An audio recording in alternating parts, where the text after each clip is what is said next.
c'est la fille d'Akere Mouna qui aura embrassé notre fille, qu'est-ce qu'on aurait entendu? Le RDPC serait vent debout. Si c'est la sœur de Cabral Libye qui aurait acheté des sacs à une de ses copines, qu'elle avoue être son épouse, Atangandji l'aurait définitivement exclu de la course à l'élection présidentielle pour outrage à la pudeur publique. Je ne parle donc pas de Kamto. On l'aurait arrêté lui-même, avec sa maman, avec même les tantes, les oncles, en disant que on doit punir toute la famille jusqu'à la 25e génération. Mais Brenda, elle continue à faire à sa tête. Brenda nargue la justice parce qu'elle se dit que son père l'a placée au-dessus de tous les Camerounais, de toutes les Camerounaises. Si la fille du chef de l'État ne respecte pas les lois, si la fille du chef de l'État s'en va à l'étranger, commet des délits, est condamnée,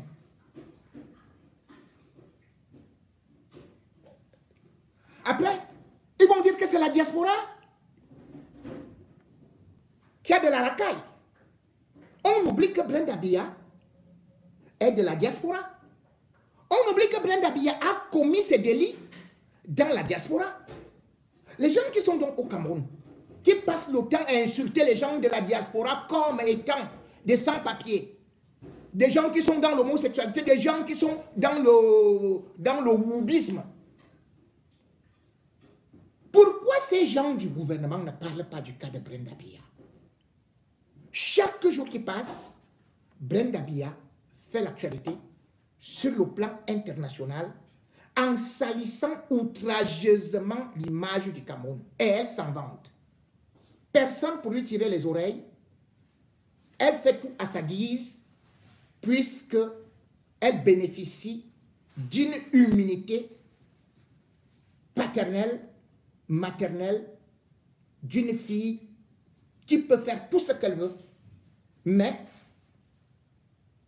qui doit être considérée comme le modèle pour le Cameroun. Mesdames et messieurs, voici donc une nouvelle affaire. Brenda Biya qui défie la justice, que ce soit au Cameroun ou à l'étranger, et qui aujourd'hui fait que beaucoup d'autres personnes puissent aujourd'hui même dire « faisons comme Brenda Biya ». Il y aura quoi? Rien du tout. Brenda Biya, écoutez comment elle se vante et comment est-ce qu'elle défie carrément la justice après avoir été condamnée. Je suis en pleine procédure judiciaire. Et bref, je ne peux pas trop en parler, mais tout le long, j'étais genre... déjà, une partie de moi était genre... what the fuck? Et l'autre partie était en mode genre... mais c'est tellement, tellement un truc de blanc, tellement chelou, tellement un truc de blanc. On a fait quelqu'un de top. Tu parles aussi, tu le tapes, ça finit, mon frère. Quelqu'un t'insulte sur Internet, tu parles aussi, tu mets ta bouche, tu l'insultes, ça finit, mon frère. On n'a pas besoin de s'asseoir 2 heures, 3 heures, 4 heures à débattre les faits, débattre que c'est monté, c'est descendu, comment ça s'est produit, comment ça s'est pas passé. On n'a pas besoin d'aller jusque-là. Putain, le truc de procédure judiciaire, d'aller au tribunal, de porter plainte, c'est déjà un truc qui coûte cher, c'est un truc qui prend du temps et c'est un truc de blanc. Point barre. Portez vos couilles et laissez les gens tranquilles avec ce genre de choses. Vous entendez? Comment parler de... Tout ce qui va avec. La loi, c'est super important. Hein. Ne changez pas mes propos. Mais en mode, parfois c'est bien aussi comment nous on fait les choses en Afrique. Bonjour chers téléspectateurs et bienvenue au numéro 3 de notre série 42 ans de Brief. Elle a brisé les stéréotypes de famille inaccessible qui colle Voilà. souvent au rejeton de président en Afrique. Soirée Interview entre jeunes, imaginaire. virée nocturne dans les nightclubs, elle se démarque de la grande discrétion qui entoure la toute-puissante famille présidentielle. Notre invité du numéro 3 de 42 ans de Brief, vous l'avez sans doute deviné, c'est King Niasty. Bonjour King Niasty. King Niasty. Merci de nous recevoir La dans vos Nias. appartements privés. Hi Denise, you are welcome. What's up, nigga? Yeah. Ça commence plutôt bien avec l'anglais, mais pardon, il faut aller doucement. Yeah. Say my name, I'm King Nasty, number 1 in 0. Est-ce que je vais m'en sortir aujourd'hui? Comme ton père disait, c'est le continent qui est bilingue. C'est pas Denise Equala qui est bilingue. On va continuer en français. Excuse-moi, vous savez, quand on a fait les États-Unis, l'anglais reste dans le sang. Alors, King Niasty, la première question, parlez-nous de votre parcours. Mon parcours, je suis la fille du président de la République. C'est tout votre parcours comme ça? Oui, et non. À part les coccinelles où les enseignants me donnaient les notes, dans toutes les autres écoles, j'ai échoué et on m'a renvoyé. Et pourtant, vous avez réussi au concours de l'INAM, vous auriez pu faire une belle carrière dans l'administration. Ok, est-ce que je t'ai dit que je voulais être fonctionnaire et gagner 150 000 par mois? Quelles sont vos activités? On vous voit toujours entre deux jets privés. Je suis une femme d'affaires. Aux États-Unis, j'ai une boutique qui vend les mèches. Au Cameroun, je viens aussi d'ouvrir une boutique de luxe pour les femmes des voleurs. Ce sont ces deux activités qui vous font mener ce grand train de vie. Hier, mon père est le président de la République et on mange l'argent du pays. Vous avez une passion pour la musique, d'où votre nom d'artiste King Niasty. Exactement. J'ai sorti en 2024 mon premier single, Bad Beach Anthem, puis tout récemment le titre C'est mort. On va aborder un sujet qui a fait couler beaucoup d'encre et de salive à propos de votre coming out dans les réseaux sociaux. Donc, vrai, vous êtes Lélé. Je pense que la sexualité, c'est une question personnelle. Et je suis libre de m'être avec un homme ou avec une femme. Mais cette chose, comme l'appelle votre père, est interdite au continent. Qu'avez-vous dit à votre père? Je lui avais tout simplement dit, papa, soit tu changes la loi, soit tu changes de fille. Et votre mère, comment avait-elle réagi? Ma mère, le sang suit la veine. Je suis comme elle, non. Elle s'en fout. Et puis, on voit bien qu'elle est votre première fan. Oui, ma mère aime les jokas. C'est une ancienne de dehors. Quand elle a l'occasion de s'éclater, elle le fait. Elle adore mes chansons. King Niasty, merci de nous avoir reçus dans vos appartements. Je vous souhaite une belle réussite dans tous vos projets. Merci Denise pour ton passage chez moi. Ce fut un plaisir. Chers téléspectateurs, c'est la fin du numéro 3. Si vous voulez sponsoriser cette série, écrivez-nous à l'adresse email en description. Likez et partagez. Voilà. Au revoir. On a beaucoup aimé. Attendez. Oh là là. Mesdames et messieurs, on y va. Brenda Biya. Oui, la fille du président camerounais, Paul Biya. Elle a été reconnue coupable de diffamation, calomnie et injure envers une chanteuse, Densia. C'était sur les réseaux sociaux, je crois, hein, avec des mots assez violents, arnaqueuse, dealer, même petite pute à coque. Exactement. Mais au-delà de la querelle people, si on peut dire, cette affaire, elle lève le voile sur autre chose. C'est ça. Grâce notamment au travail du journaliste François Pilet et à un article de SWI swissinfo.ch, on voit surtout la présence très régulière et le train de vie luxueux de la famille Biya à Genève. Tout à fait. Voilà. Et ça pose évidemment la question, d'où vient l'argent? Alors, notre exploration aujourd'hui, c'est un peu ça. Avec comprendre ce que cette histoire révèle sur leur vie en Suisse, le coût, l'origine possible des fonds, et puis le contraste avec la situation au Cameroun. Commençons par Brenda Biya elle-même. Le procès a bien établi qu'elle réside en partie à Genève. Elle fait des allers-retours depuis qu'elle a 12 ans, c'est ça? Oui, elle l'a admis. Et on a eu confirmation d'une chose qui était un peu un secret de polichinelle. Elle a une chambre réservée à l'année à l'Intercontinental, le grand hôtel genevois. Ah oui, quand même. Et sur ses finances, silence radio. Complètement. Elle a refusé de répondre au procureur sur sa situation financière. Pourtant, sur les réseaux, elle est très présente. Elle parle de choses personnelles, même de son homosexualité, qui est interdite au Cameroun. Un train de vie qui fait écho à celui de son père, finalement. Absolument. Paul Biya. Bon, il a 92 ans, il est au pouvoir depuis 1982, c'est le dirigeant le plus âgé du monde, et il parlerait de se représenter. Incroyable. Et lui aussi, il a ses habitudes à Genève. Et comment? De très longs séjours privés, plusieurs fois par an, parfois des mois, toujours à l'Intercontinental. Il arrive en jet privé avec une suite d'une 60aine de personnes. Ils occupent un étage entier, paraît-il. Une 60aine de personnes. Mais les coûts doivent être faramineux. L'OCCP, le consortium de journalistes, a fait une estimation. Entre 82 et 2018, il aurait passé environ 4 ans et demi en séjour privé à l'étranger. Coût minimum, 150 millions de francs suisses. 150 millions. Ça fait près de 180 millions de dollars. C'est ça. Et rien que l'hôtel, ça pourrait monter à 40 000 francs par nuit. 40 000 francs par nuit. Oui. Et d'anciens employés racontent que les paiements se faisaient souvent en espèces, avec des pourboires très généreux. Forcément, la question de l'origine des fonds se pose. Pilette et d'autres journalistes camerounais pointent vers les caisses de l'État. C'est la présomption la plus forte. Et là, le contraste fait mal, très mal. Parce que pendant ce temps, au Cameroun, c'est pas la même histoire. Non, loin de là. Crise économique, des pénuries alimentaires et surtout le conflit terrible dans les régions anglophones. On parle de plus de 5 000 morts. Avec des accusations graves contre l'armée anglaise, violation des droits humains, crimes de guerre. Oui.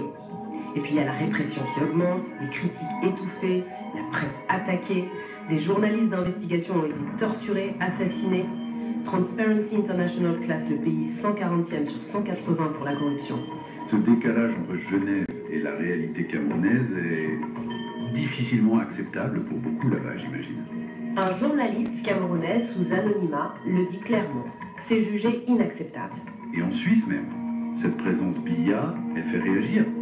Ah oui. Il y a régulièrement des manifestations de la diaspora camerounaise de l'Intercontinental. Elles sont souvent menées par Francis Aoulou, qui soutient d'ailleurs les séparatistes anglophones. Il accuse la Suisse de protéger un dictateur génocidaire, c'est des mots très forts. Très fort, oui. Il y a eu aussi des signalements d'intimidation par la sécurité de Biya, et on se souvient de la condamnation de garde du corps présidentiel en 2019. Ils avaient agressé un journaliste de la RTS, c'est juste. Suite à ça, Aoudou et un député socialiste genevois, Sylvain Thévaux, ont lancé une pétition pour déclarer Paul Biya persona non grata. Personne indésirable. Et ça a donné quoi? Rejeté par le Parlement cantonal genevois à majorité de centre droit. L'argument qui aurait circulé en coulisses, c'est que Genève ne pourrait pas se permettre de perdre les Biya. Raison économique, diplomatique. C'est flou. Pour Thévaux, en tout cas, c'était une honte. Une gifle aux défenseurs des droits humains, selon ses mots. La position officielle suisse, elle, est constante. Pas de commentaires sur les visites privées, et les chefs d'État ont l'immunité. Enfin, généralement pas leur famille, mais bon. Et Brenda Biya dans tout ça. Avant son procès, elle semblait assez... sereine. Oui, elle aurait dit qu'elle ne craignait pas la justice, que son père avait des relations en Suisse. Ça ne l'a pas empêché d'être condamnée. Une peine pécuniaire avec sursis, 60 jours amende à 200 francs suisses par jour, plus une amende ferme de 2400 francs. Les avocats de la plaignante étaient satisfaits. Ils ont vu ça comme un signe que la justice suisse peut agir, même face à des personnes comme elle. Et ce genre de situation, avec des familles de dirigeants étrangers qui séjournent ou possèdent des biens à Genève, ce n'est pas si rare. Non, pas du tout. On a connaissance d'autres cas liés par exemple au Kazakhstan, à l'Ouzbékistan. Genève attire ce genre de profil, c'est un fait. Donc, pour résumer, cette affaire d'insulte en ligne nous aura ouvert les yeux sur ce contraste énorme, le luxe des bayas à Genève, probablement payé par l'État camerounais, face à la situation très dure au Cameroun. Et ça interroge la Suisse. Absolument. Ce qui nous laisse peut-être avec cette question, qu'est-ce que cet accueil coûteux et finalement très long de personnalités dirigeantes controversées nous dit vraiment sur les priorités, peut-être les valeurs de places comme Genève. Au cœur de la finance et de l'hospitalité mondiale, pragmatisme, neutralité ou complaisance? Voilà. Voilà le cas du Cameroun. Mais on va dire que c'est d'autres qui choisissent de salir l'image du pays. Ils font des débats à la télé pour dire que vous voyez la diaspora de la racaille. Vous avez entendu que la fille de notre président se comporte comme ça? Vous avez entendu que notre Camerounais a dépensé autant d'argent? L'argent du contribuable? Voilà Brenda Biya qui dépense notre argent. Voilà Brenda Biya qui, dans tous les médias, fait la une. Voilà Brenda Biya qui a introduit le wubisme, la polyandrie. Et tout ça, elle est protégée par nos forces de sécurité, par le cabinet civil, par sa mère, par son père. Et le résultat est là.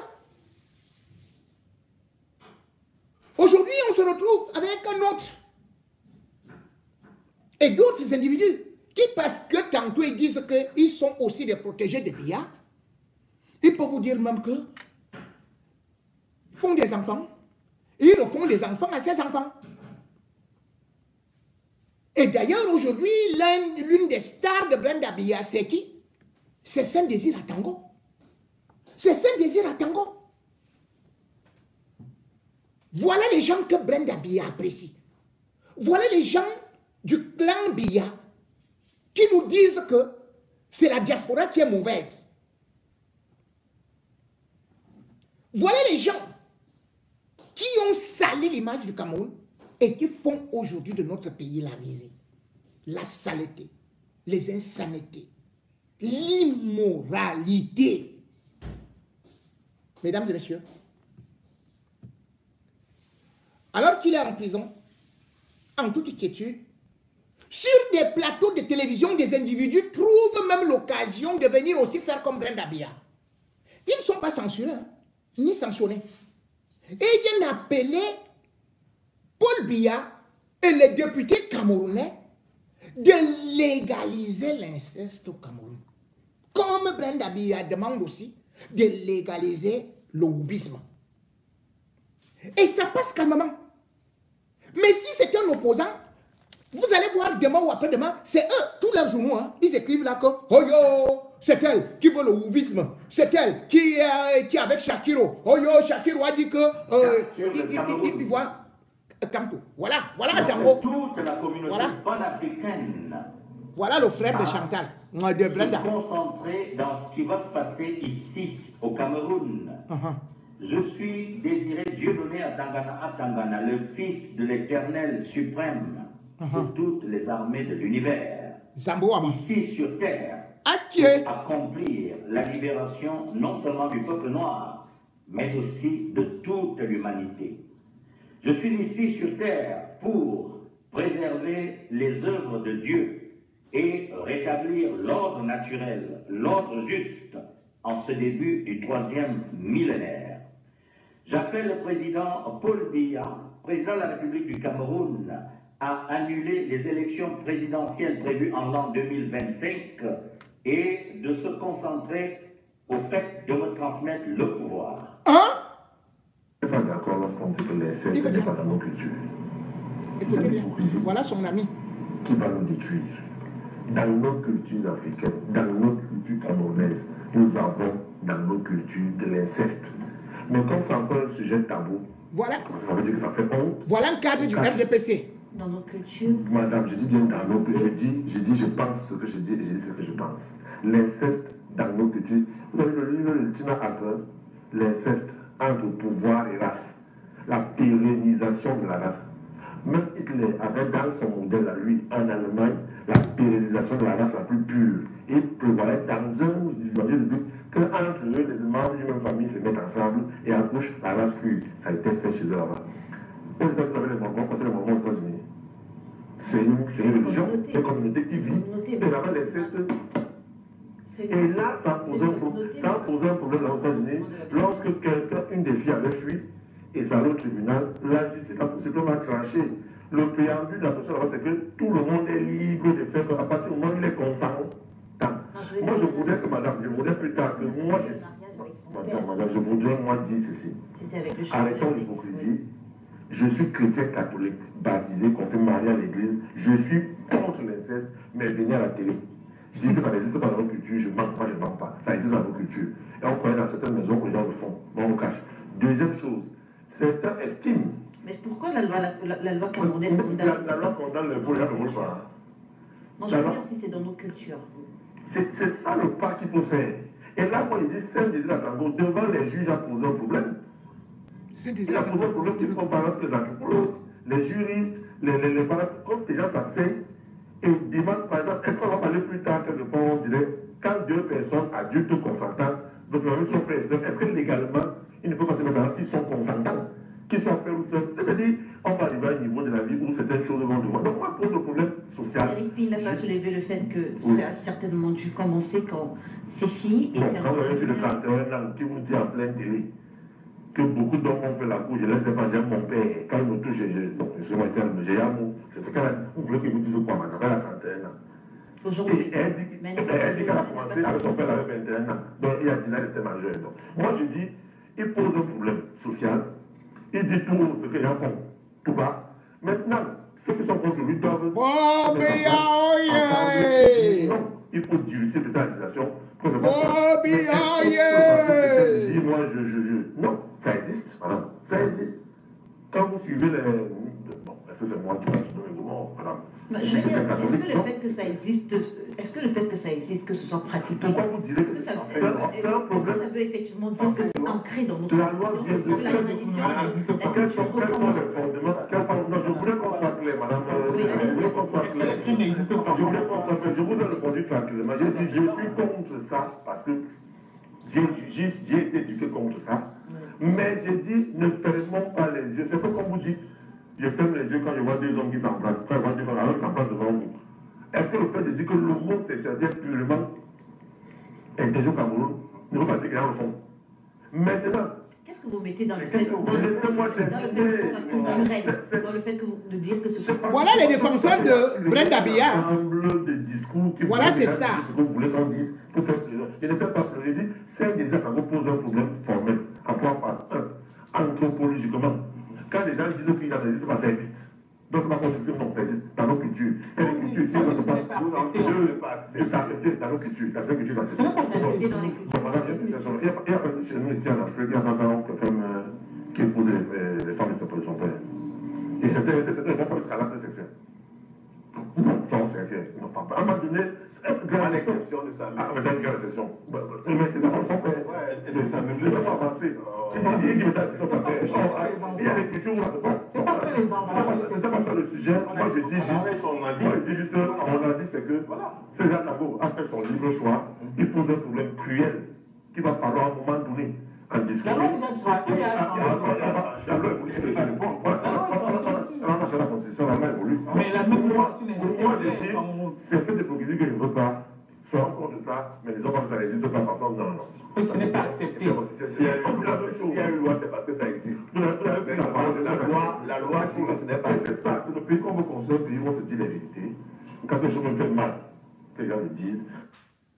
Il fut une époque où un papa était un visage paternel qui veillait avec bienveillance et amour. M'arrête là. Mesdames et messieurs, voilà donc la République du renouveau. Qu'est-ce que Paul Biya laissera comme valeur? Qu'est-ce que Paul Biya laissera comme moralité? On passe dans le temps à tromper les autres, à accuser les autres. Mais voilà le régime RDPC. Voilà les défenseurs de Brenda Biya, de Saint-Désir Atango, qui lui-même demande déjà à Biya de lui passer le pouvoir. Puisque c'est une affaire familiale, c'est le gré à gré.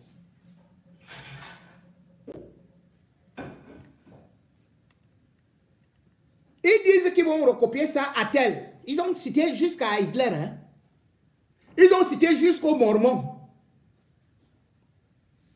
Mais lorsqu'un opposant arrive, ils vont vous dire que non. C'est cet opposant-là qui crée des problèmes. C'est cet opposant-là qui veut renverser l'échelle des valeurs au Cameroun. C'est cet opposant-là qui vient avec les trucs des Occidentaux. C'est cet opposant-là qui est ceci, qui est cela.